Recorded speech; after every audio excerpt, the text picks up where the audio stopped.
where would you say are you spending most of your time today? Is it any one specific project? I think I'm Is spending it social media? I mean, half my time is spent on my media company, which is writing, fine-tuning my ideas, doing stuff like this, building the online flywheel that is my media.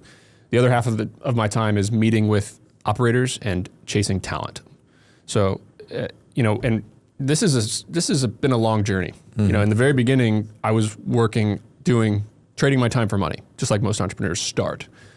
Worked my way into hiring more people, managing more people, then getting very involved in my real estate business, which was 2017 to 2021. I was very involved in that company.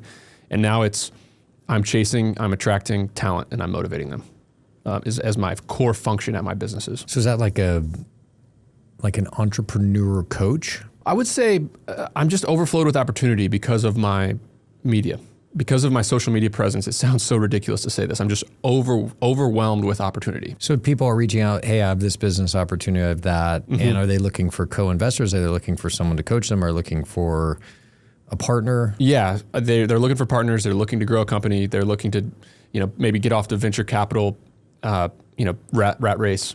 They want to start a real business that's proven in a proven business model. And my job is distribution at all my companies. So my job is to fill the hopper with potential customers and also attract the talent inside the business. Like in the operating agreement for these new companies that I'm starting, it says Nick's job: fill the hopper with customers, take care of marketing, and attract talent. If we need to make some key hires, I'm going to go out and find those people. And mostly through social media. Yeah.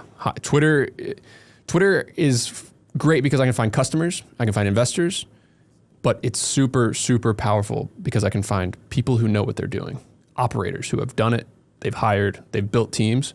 And when I get those people involved and into my companies, magic happens.